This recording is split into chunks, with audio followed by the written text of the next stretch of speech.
Salam, firman Tuhan bagi kita pada hari ini diambil dari kitab Perjanjian Baru Injil Lukas pasal 24 ayat yang ke-13 sampai ayat yang ke-35 dengan perikop Yesus menampakkan diri di jalan ke Emmaus.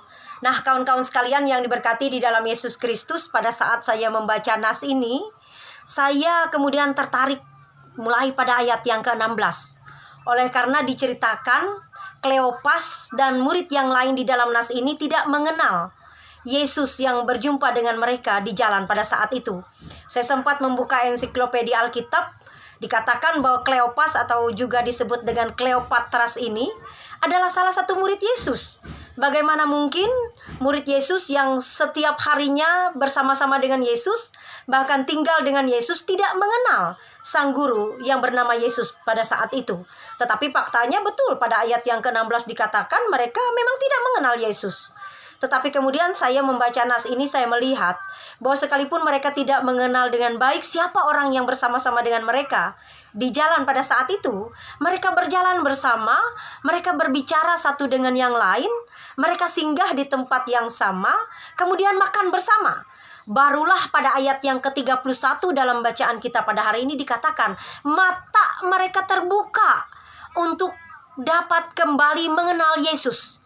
Sehingga mereka tahu yang bersama-sama dengan mereka di jalan pada saat itu adalah Yesus.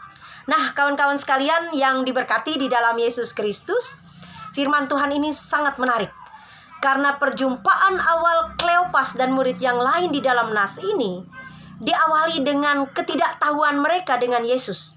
Tapi kemudian setelah mereka berjalan bersama, kemudian berbicara bersama, singgah di tempat yang sama, makan bersama, itulah yang kemudian menghantarkan mereka untuk mengenal Yesus sebagai guru yang setiap harinya bersama-sama dengan mereka sebelumnya. Nah, kawan-kawan sekalian yang diberkati di dalam Yesus Kristus, nas ini memberi pesan penting di dalam kehidupan kita.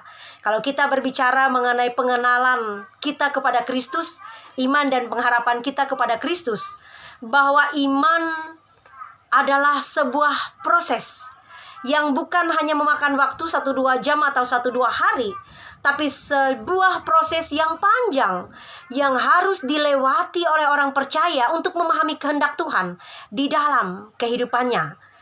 Iman bukanlah KTP, agama Kristen Protestan di KTP-nya, bukan pula hanya sekedar karena sudah dibaptis, ada surat baptisnya, bukan hanya sekedar dia adalah jemaat GKE atau Gereja Kalimantan Evangelis, bukan hanya itu.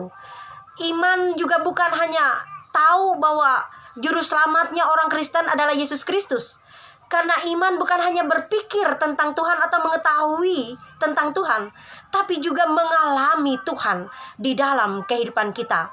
Oleh sebab itu, kawan-kawan sekalian, saudara-saudara yang diberkati di dalam Yesus Kristus, firman Tuhan bagi kita pada hari ini memberi pesan penting, bahwa bersedia untuk berjalan bersama, berbicara bersama dengan Kristus, singgah bersama dengan Kristus, makan bersama dengan Kristus, adalah sebuah proses yang harus dilewati oleh setiap orang percaya untuk sampai pada pengenalan yang benar akan kehendak Tuhan, maksud Tuhan bagi manusia di dalam dunia ini.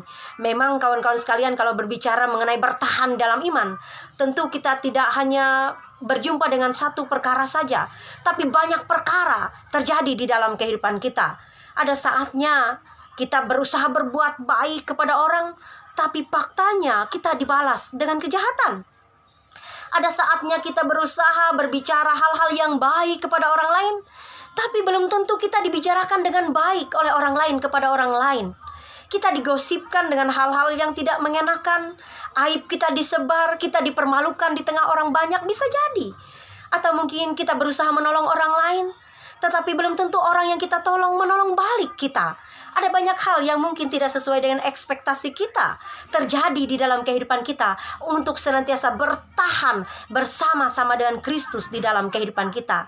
Tapi melalui semua proses itu, ada banyak keajaiban yang juga Tuhan tunjukkan di dalam kehidupan kita. Di saat mungkin orang lain meragukan kita, di saat orang lain merendahkan kita, kita tetap berjuang. Di sanalah Tuhan nyatakan keberhasilan dan kesuksesan di dalam kehidupan kita. kita. Di saat orang lain menertawakan kita, merendahkan kita, atau mungkin senang mempermalukan kita, Tuhan juga menjadi seseorang yang setia bagi kita, sosok yang setia bagi kita, untuk senantiasa mengasihi kita, menyatakan kemurahan dan kasih setianya di dalam kehidupan kita. Ada banyak keajaiban yang Tuhan nyatakan di dalam kehidupan kita. Oleh sebab itu iman bukan hanya think about God, is not enough, itu tidak cukup, tetapi feel about God and do with God. Tuhan memberkati kita. Salam.